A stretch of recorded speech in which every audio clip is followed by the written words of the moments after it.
Hey, hello, good morning, good afternoon, and good evening. That would depend on your time, your venue, and your location. After the last video, I got a lot of requests, and I saw one. They say, "Can you post a full gospel production video from start to finish?" Thank you. With some other ones stating that, "Can you please say what VST do you use from the pad and piano?" and many other request, and I decided to just make it one video and send across to YouTube. It's also my passion to disseminate knowledge, to be able to show people the little stuff I know in production. All right, without wasting time, I have a project here. According to the request, I should play it from start to finish. So you'll be a bit patient to listen to the track from start to finish. After playing the track, I'm going to explain one or two ways on how I do my production and how I get to this point of my production. So please listen carefully and be blessed. Bakam.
This is an interlude. There's going to be a guitar solo on this part.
So this place is going to be like a talk. There's going to be a motivational talk in this part of the song.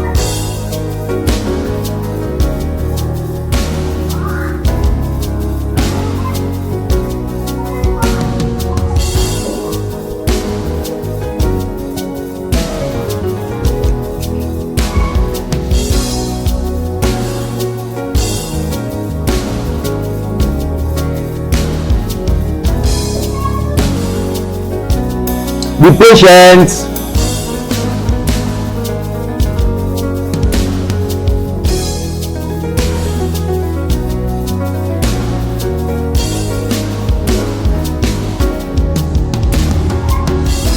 What's going to be?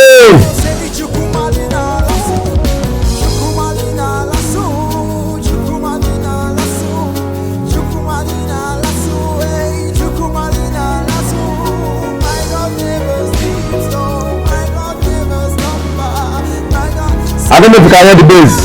Let me increase it.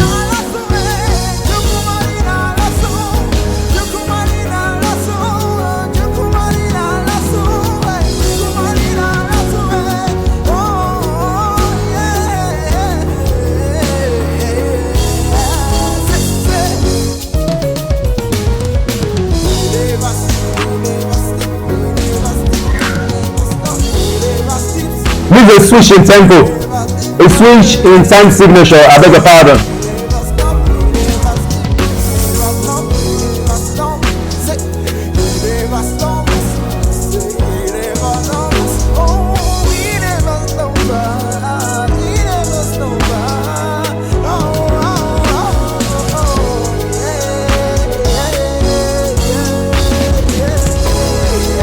We switch back again to the original time signature.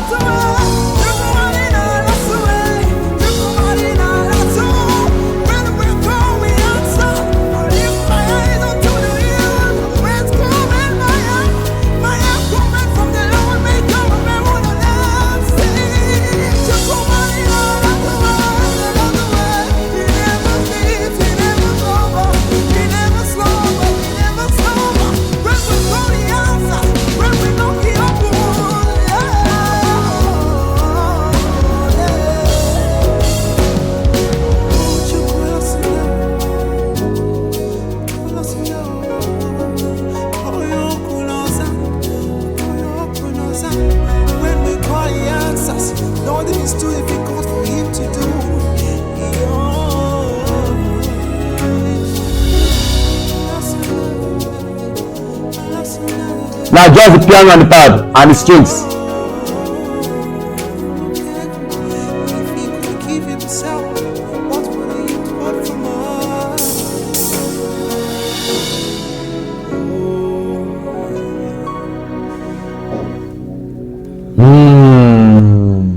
Okay, I hope you were blessed by that little piece of song or production. All right, let's talk about how I do my production work. I know a lot of producers, our problem is practical. We don't like where somebody is doing a tutorial and is trying to explain. Hey, no, it's too long. We'll start to skip. But you will love to hear this and watch this video to the end, because there are some things I will explain at the end of the video that you may not hear in the beginning. Now, first thing first, if you listen to the song from beginning to the end, you will notice three things. Here's the way I do my production. But first of all, let me reveal my different VST instruments. This video is going to take a bit of your time, but it will be worth it. So I'm using Cubase 13, by the way. Now, first up here, I have two loops, because on request, the artist says he wants the song to be both on 6/8 and 4/4 time signature. I know a lot of artists will just come with a default explanation and they really don't know what they want. But sometimes at the back of their hearts, they know what they want, but realistically, they cannot explain it. So what I do is I get the explanation and I try to interpret it. That is where you should know your job as a producer. Never allow an artist dictate what you produce.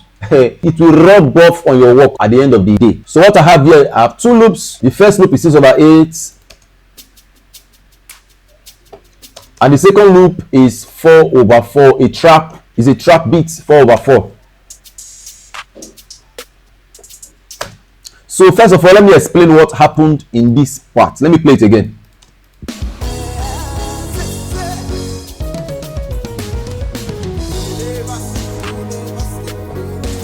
So what I did here, in order for the song not to be boring or the transition not to be boring, I have to create a syncopation that will lead us into that part. Okay, now I want you to look at something. If you look at this signature here, is different from this part here. So I added a switch here by pressing Ctrl T, and it's very, very tedious, by the way. Press Ctrl T on the keyboard, and if you come to this part, you see that this point is 4/4. If you come to this part, you see that this here is 4/4, and if I take it back to the beginning, you see that this is 6/8. So what I did, I just clicked here, Ctrl C, I copied the time signature, went back to the place where I want it to switch, paste it back there, and double click it, I write 4/4. Then the loop will just switch on its own when it gets to this part. Then what I did, between this part to this part, I looked for a particular tempo that will fit in both beats. Now on this part I have 80. If you switch it here, I have 107. Let me take off the instrument so that you can hear only the switch between the 4/4 and 6/8 time signature. Now listen.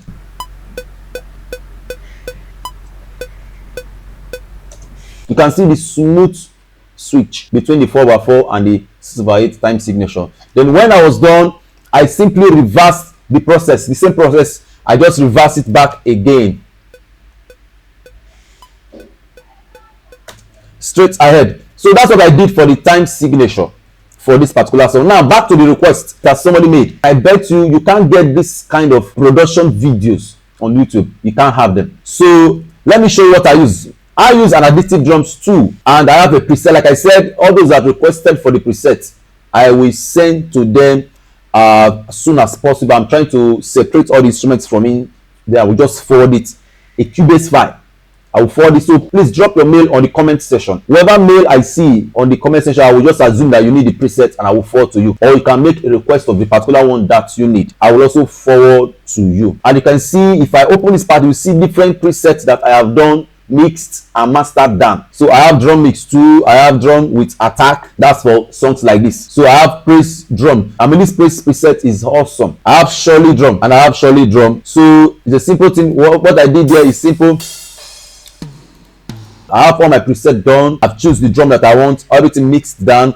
So what I just do, I will come over here, under here, I will click separate app, preferred plus master on every channel. What this will do is it will send it to my mixer on my Cubase. And if you come over here, if I play the drum, you see that everything here is the same thing. Whatever is happening on my additive drum is what is happening here, where I can just effect them individually and differently. So listen. So that's what happens. So if you look at my toms, this is my tom 1, tom 2, tom 3, and tom 4. You see that there is nothing here. What I did is I created a group track separately, sent everything. You can see it to a tom. I call it toms. I will send everything into that track, and I will do the mixing from that group track. And I will do the mixing from that group track. Then also I will send it back. I will send that toms group, this toms group, I will send it back into the drum track. I will send it to the drum track. Then I will send this drum track into the music track. This is the music group track. Then from here I can make adjustments. As you can see, this job is not complete yet. What is here is just a rough mix. It's not a final mix. So the next thing I have here is my piano. I use Contact piano most times. Contact libraries. I prefer to use Contact libraries. So let me show you what I did here.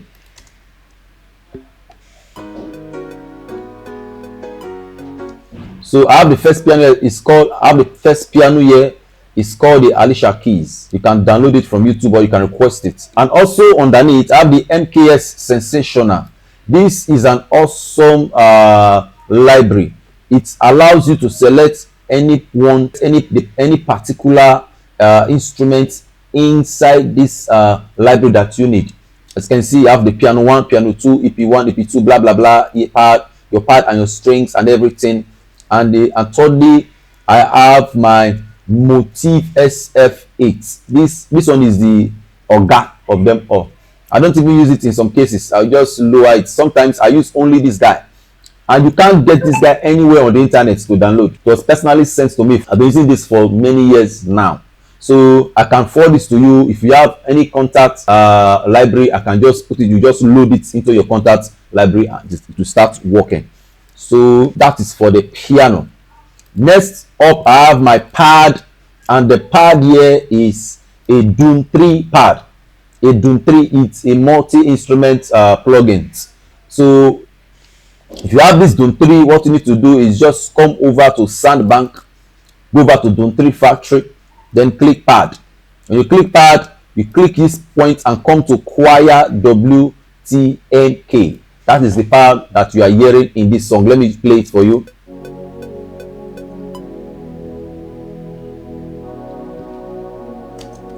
Sounds awesome, and it is mixed already. That is why you are not feeling that harsh end on. Consider it is a very light mix. There's nothing here, other here. And the next thing is my strings. Let me play it from here.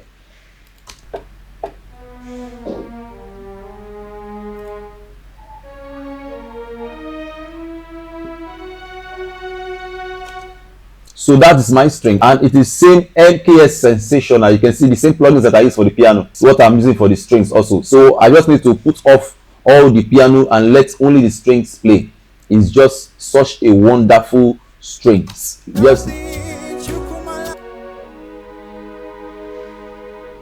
That's for the strings. And so up next I have my synth, and it is this from Doom 2. It's the plugins on Doom 2. We have Doom 1, Doom 2, and Doom 3. So Doom 2, go to Sandbank, go to Factory, and go to Leads.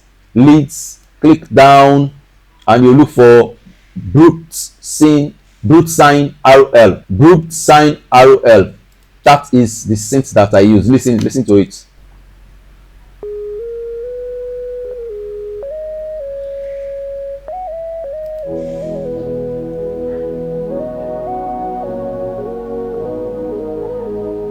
The beauty of this thing is the way you play it. So you just have to be creative in your playing. Then up next I have my guitar. This is an ample guitar, and I think every producer should have this ample guitar. We have ample guitar 1, 2, 3, and even to 6. So this is my ample guitar 2, and it's a free plugin. This one is particularly free. So here how it sounds.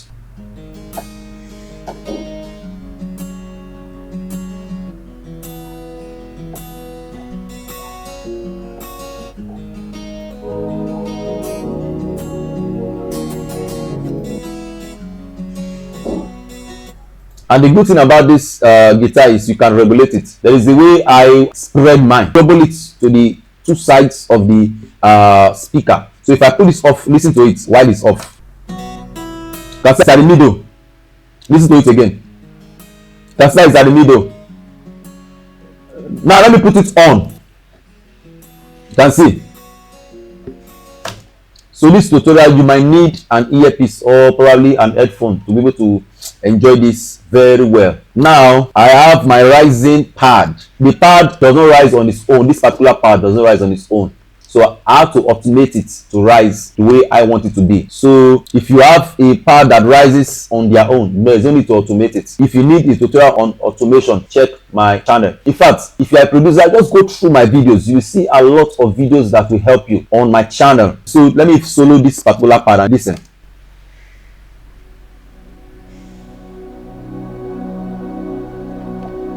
In fact, this is actually the beauty of the whole start of the production. Then I think that is all. The next is my bass guitar.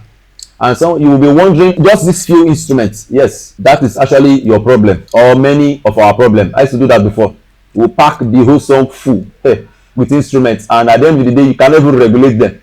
So that takes me to my second part. Understand music settings. Understand how music is supposed to be done before you start producing. Okay? Now, if you're a producer and if you're also an instrumentalist, you play on stage, you should have known by now that there are some instruments we call the regular instruments, which is your drum, your bass, your keyboard, and probably your loop. They play from beginning to the end of the song. While there are instruments that just come in, occasional instruments like your guitar, your strings, your synths, and those instruments come in occasionally. So you can't have those instruments play from beginning to the end of a song as a gospel producer. After the intro, you see that. So the next thing is understanding form. Music form is simply a way a song is designed, or the way a song is arranged. It's just simply arrangement. There's nothing more. Listen again.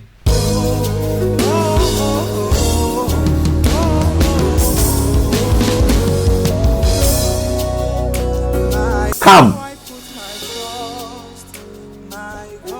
And by the way, please follow my substitute channel where I'll be teaching people how to play the bass guitar from scratch professionally. How to play the bass guitar. I will take that course. It's a 2-month course on my YouTube channel. I will drop the page on my description below. Please follow that channel if you are a bassist and you want to learn. Understanding where to bring instruments in and take them out can help you in your production work. That is the next part. So listen to how the string is going to come into the song.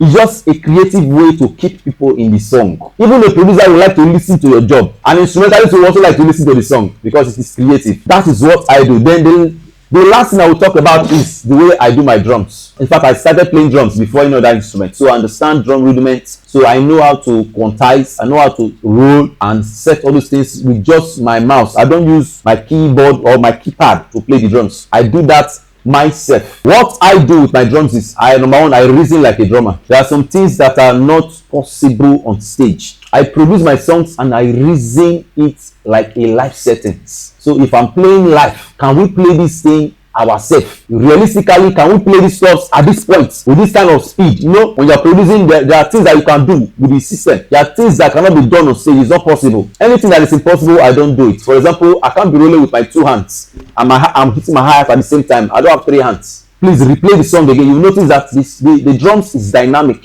It's playing at a point, it creates a feel at a point, it come with something else. That is to tell you, it's creating a kind of mindset. The drum is played live, or this drum is dynamic. The last thing I want to talk about here is the ability to manage your instruments. I beg you, stop packing your songs full with instruments that you cannot regulate. It's not the best.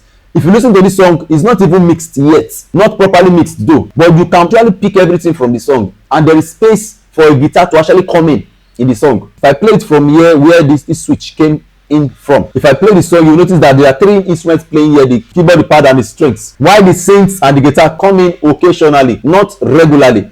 That will create a neatness in the mix, whereby if I bring other instruments in like the guitar, it will not distort. Even the voices will have space to breathe.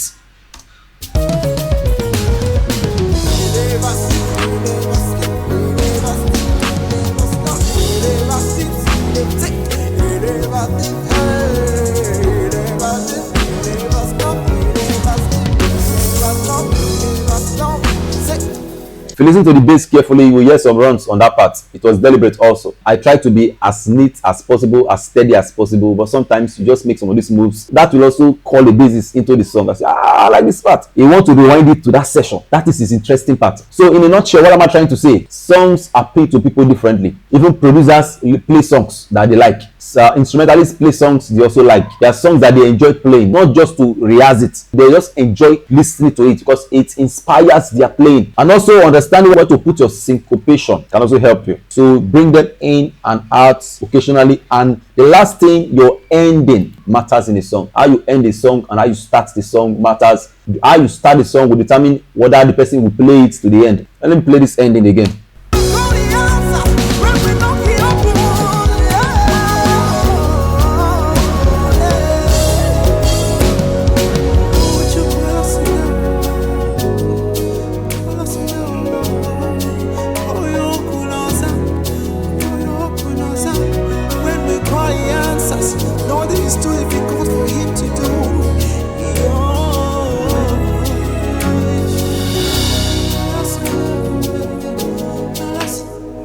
I play my instruments from start to finish. I don't duplicate it. That is where some of these repetitions come in, including the drums. It is a bit stressful, but you need it. That is why, as a producer, you charge. I will talk about that in my other video. I saw somebody asking me, how much do you charge for this kind of healthy production job? It depends on you. I will talk about that in my next video. If this has been helpful somehow to your production work, please like this video, please give us a thumbs up, and also subscribe if you have not. And also please leave a comment. I always go through my comment section. If you look at my videos, I reply everybody. I always love to reply people. I always love to create conversations with fellow producers. If you have something better than what I'm doing, you can also share it on the comment section. God bless you again. I would love to see you in my next tutorial. Thank you. Bakam. God bless you. Bye.